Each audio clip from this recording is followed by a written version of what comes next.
जो महादेव के मंदिर में जाकर एक लोटा जल चढ़ाकर महादेव के चरणों का जल का आचमन कर लेता है, पी लेता है, उसके 3 ताप तो यूं ही समाप्त हो जाते हैं। ये विद्येश्वर संहिता में लिखा है।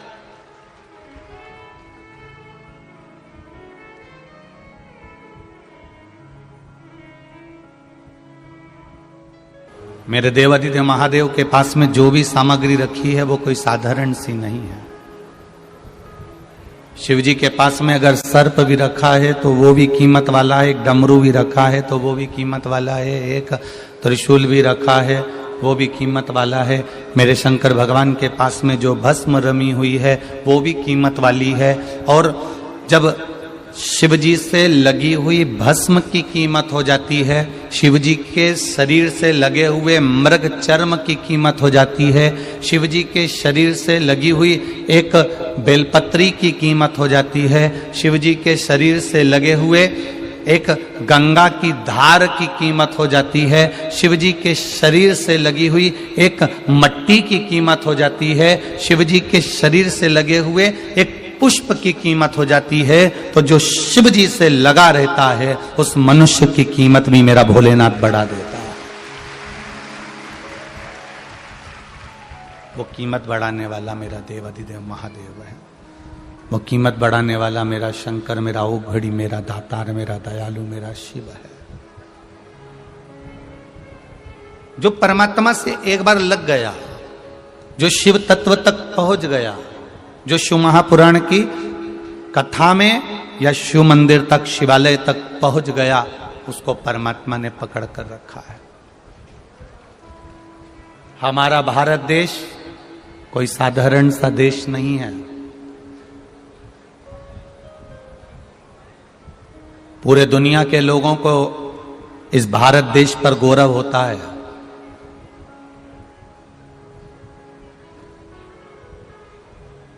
पर आज संसार के लोगों को देखकर दुख भी होता है कि किस भारत की भूमि में तुम जन्मे हो, तुमको मालूम है?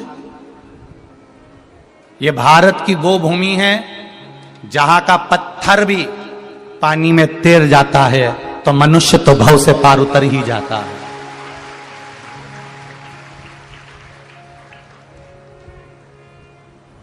दुख उनको देखकर होता है जो भारत की भूमि में जन्म लेने के बाद भी कहीं ना कहीं किसी ना किसी रूप में दुख भोग रहे होते हैं, कहीं ना कहीं कष्ट भोग रहे होते हैं, कहीं ना कहीं पड़े हुए होते हैं।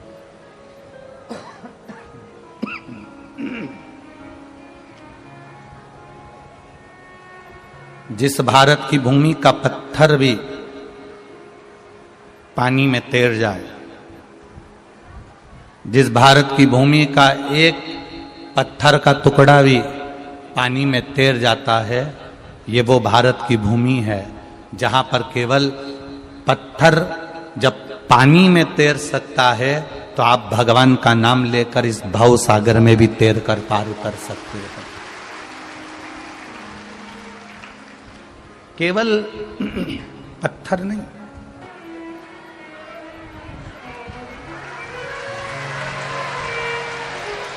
अब जैसे ये शिवलिंग रखा है, आपने जल चढ़ाया, अब जल आप यहां से चढ़ा रहे हो तो धीरे धीरे धीरे धीरे चढ़ाएं जिससे छींटे बाहर ना, यहां तक छींटे रहे ना, जलाधारी तक चलेगा, बाहर ना गिरे। और एक बात का स्मरण रहे,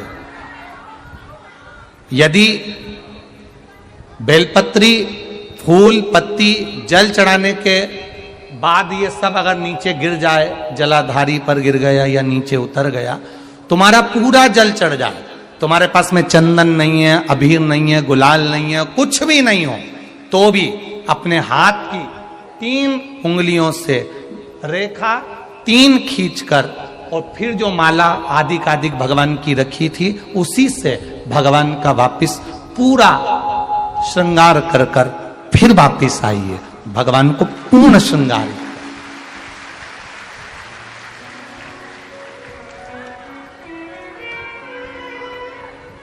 भगवान का पूर्ण श्रृंगार कर कर आइए। कई लोग जल चढ़ाने के बाद में भगवान का जो फूल पत्ती नीचे रखी रहती है, आप, हम ये नहीं कह रहे कि आप अपने घर से लेकर जाओ, आपके पास में कुछ नहीं, एक लोटा जल चढ़ाओ, जल चढ़ाया, जो फूल पत्ती नीचे रखी हुई है उसी को उठाकर उसको रखकर उसी फूल से भगवान का खूब सुंदर श्रृंगार भगवान का कर कर फिर आइए।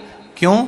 शिव का जब हम श्रृंगार कर कर आते हैं, माता पार्वती जी ने देव अधिदेव महादेव का श्रृंगार किया है, आप लोगों के स्मरण में होगा। राम जी ने माता जानकी का श्रृंगार किया है। रामचरित सुनिए कथा, रामायण सुनिए आप लोगों ने, रामायण सुनी होगी तो उसमें माता बैठी हैं शिला के ऊपर और भगवान राम उनका श्रृंगार कर रहे हैं, एक कौवा आता है वो चोंच मार कर जाता है, ये सारा वृत्तांत आप लोगों ने श्रवण किया है। तो राम जी माता सीता का श्रृंगार करते हैं, भगवान कृष्ण राधा जी का श्रृंगार करते हैं। केवल एक देव अधिदेव महादेव की कथा ऐसी है जिसमें पार्वती जी शिव जी का श्रृंगार करती है। शिव का श्रृंगार किस लिए? क्यों?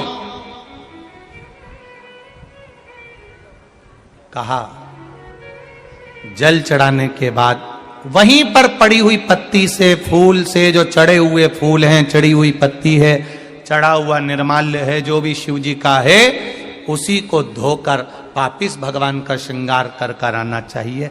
किस लिए? कि हे भोलेनाथ, जब मैं इस संसार सागर से जाऊं, अखंड सुहाग लेकर पूरी श्रृंगार कर कर इस धाम से जाऊं, ऐसी कृपा बना। जो पढ़ाओ, जो पढ़ाओ, चंदन नहीं है, हाथ से चंदन का स्मरण होना चाहिए। नहीं है हमारे पास लगाने को रोली, मोली, चंदन, जो भी आपके पास में है, अबीर गुलाल नहीं, अपने मन का गुलाल लगाइए, अपने मन का हृदय से दिल से रिझाने का प्रयास। ले जा बाबू, ले जाइए, दिल से चढ़ाइए। और जब भाव से, दिल से आप आनंद के साथ देव अधिदेव महादेव का आप पूजन करो, उसमें गलती ना हो, गलती ना।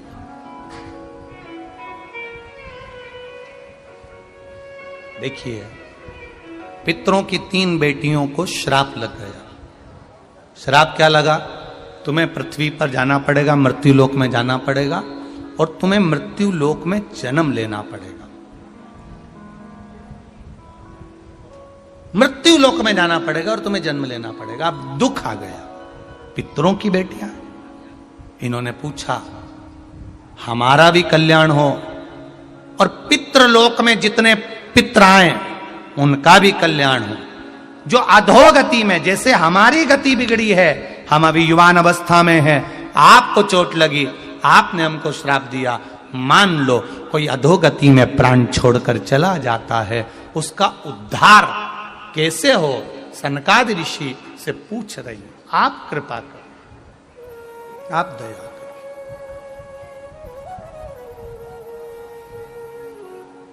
उद्धार कैसे हो?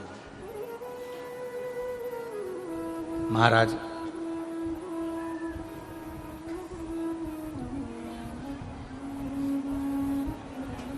सात स्थान शिवलिंग के बताए हैं, जहां पर भूल से भी अगर कोई चंदन की उंगलियां लगा देता है, 7 स्थान ऐसे हैं जहां चंदन की मात्र उंगलियां लगा देने से ही शिव पितृलोक के पितरों को मुक्ति प्रदान करके वैकुंठ लोक का निवास दे देते हैं। 7 स्थान।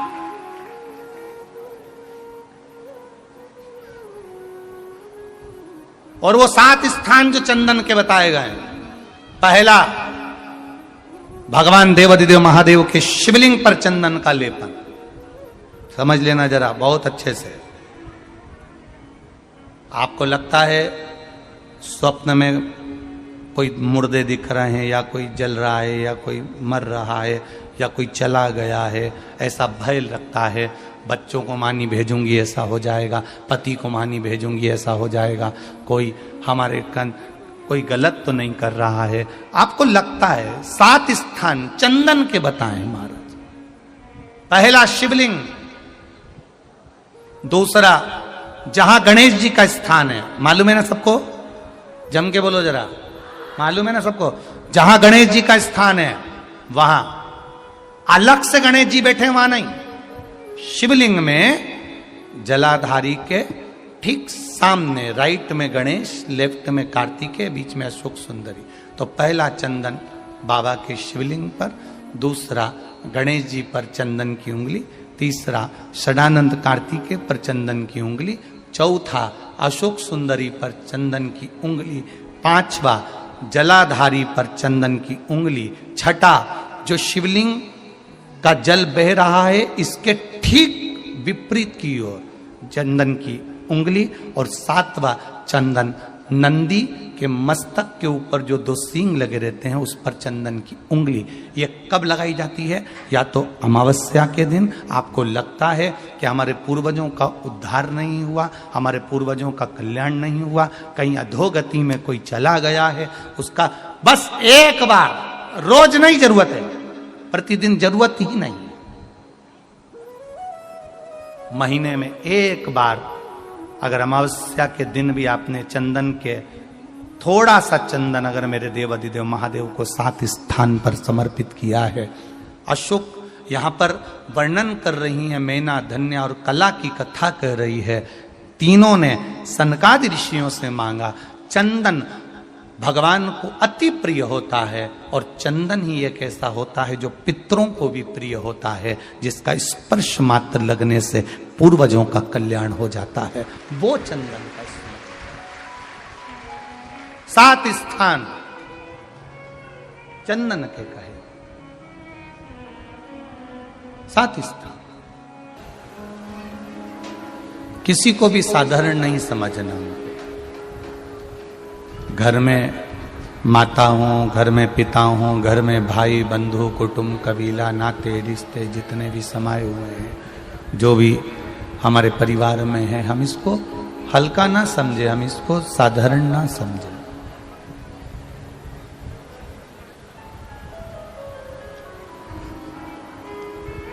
एक साधारण सी चींटी भी अपना तत्व रखती है। जरा विचार करिएगा, 1 लाख रुपए का हीरा, 5 लाख रुपए का हीरा अंधेरे में कहीं खो जाए, 1 लाख 5 लाख का हीरा अंधेरे में कहीं खो गया। अब उसको ढूंढने के लिए 5 रुपए की मोमबत्ती को जलाया जाता है। बोलो सही है कि गलत है? और 5 रुपए की मोमबत्ती को जलाकर हम उस हीरे को ढूंढने का प्रयास करते हैं।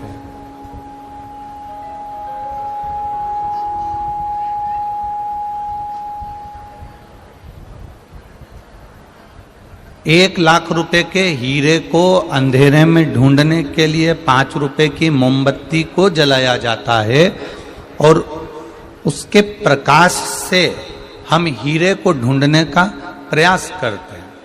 मात्र 5 रुपए की मोमबत्ती, और वो 5 रुपए की मोमबत्ती 1 लाख के हीरे को ढूंढवा देती है। उसका प्रकाश 1 लाख के हीरे को ढूंढवा देता है।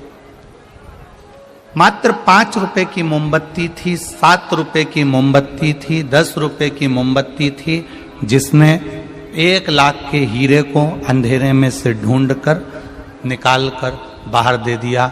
उसी तरह संपूर्ण जीवन में मात्र 7 दिन की शिव महापुराण की कथा है जो इस आत्मा रूपी हीरे को परमात्मा से मिलाने का काम कर देगी।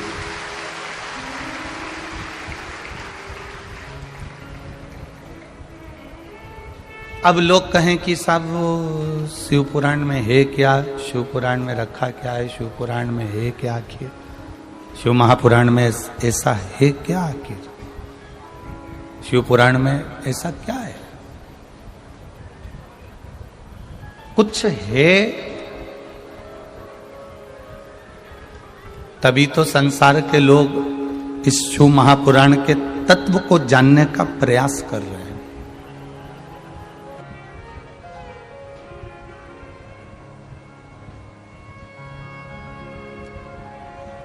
अब जो चला गया दिल से, स्नेह से, भगवान से जो कहोगे, भगवान उसको स्वीकार कर ले।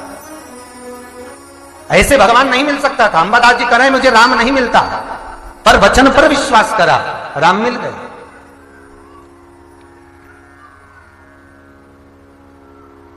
शिव को पाने का एक तरीका संपूर्ण जो रामचरितमानस में तुलसीदास जी ने भी लिखा, शंकर विश्वास रूपी, शंकर विश्वास है। और अगर विश्वास होगा तो भगवान को मिलने में देरी नहीं हो सकती, वो मिलेगा। और देखो, आप सबने कथा में सुना होगा कितना कितना तप माता पार्वती ने किया है शंकर को अपना बनाने के।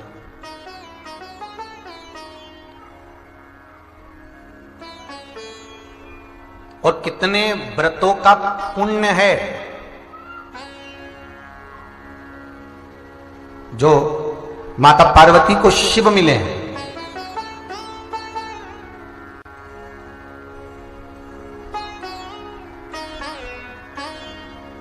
कितनी परीक्षा भगवान शंकर ने पार्वती जी की ली। मगर बनकर आए भोलेनाथ, पार्वती जल लेने गई थी शिव जी की पूजन के लिए, जब बाल्यावस्था में थी। मात्र 6 वर्ष की पार्वती की थी जब पार्वती मैया 6 वर्ष की आयु में पार्थिव शिवलिंग का निर्माण करती थी और उनका पूजन करती थी।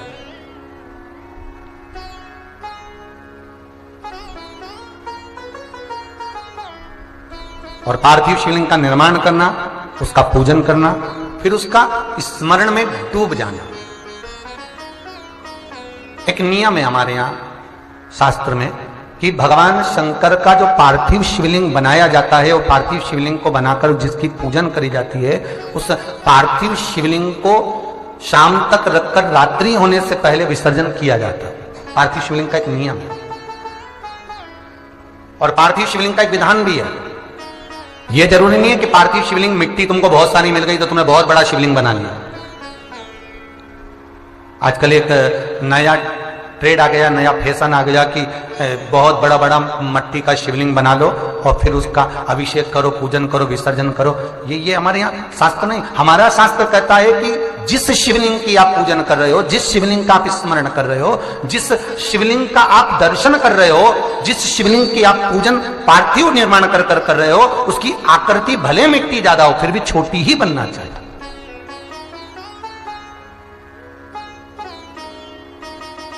और आजकल एक फैशन हो गया, इतना बड़ा शिवलिंग बना लिया, बहुत बड़ा, और फिर उसका अभिषेक, और अभिषेक किया तो वो शिवलिंग जब पानी पड़ा या कोई वस्तु पड़ी तो धीरे धीरे चटकने लगा या उसकी मिट्टी खिरने लगी। शिव महापुराण की कथा कहती है बड़े शिवलिंग का निर्माण कर कर उसमें अगर अभिषेक करेंगे, आपके घर में अगर छोटे से शिवलिंग है, आपके घर में छोटे से ठाकुर जी हैं, आपके घर में छोटा सा कन्हैया है, और छोटे से कन्हैया जो पुराने समय का है, उसको नेत्र भी लगाने की जरूरत नहीं है क्योंकि उसके नेत्र हैं। और मान लो तुमने इतना बड़ा कन्हैया ले लिया तो, अरे बोलो तो जम के जरा, और उसका कोई एक नेत्र कहीं गिर गया, एक नेत्र कहीं चले गया, तो फिर दूसरा नेत्र लगाना पड़ेगा कि नहीं लगाना पड़ेगा? और अगर एक नेत्र पर रखोगे तो अच्छा लगेंगे कि ठाकुर जी? नहीं। तो नेत्र होना, जितनी बड़ी मूर्ति होती है, जितना बड़ा स्वरूप होता है, जितना बड़ा शिवलिंग होता है, जितनी बड़ी मूर्ति की स्थापना होती है, उतनी उसमें सेवा की और भाव की जरूरत पड़ती है। और पार्थिव शिवलिंग हो चाहे घर में शिवलिंग हो, घर में कोई भी मूर्ति हो, वो अंगुष्ठ की आकृति से बड़ी ना हो महाराज। बस इतना बड़ा स्वरूप शंकर का, इतना बड़ा स्वरूप कृष्ण का, इतना बड़ा स्वरूप राम का, तुम्हारे घर में जो भगवान है उसका स्वरूप इतना बड़ा हो। और पुराने हैं और कोई बड़ा स्वरूप है तो पूजन करो, मना नहीं है। अगर पुराना स्वरूप रखा है तो उसको कहीं देकर नहीं आना, आपने को कहीं उनको ठंडा नहीं करना, उनका विसर्जन नहीं करना, रखा है अब सेवा करो। पर कोई नई पूजा न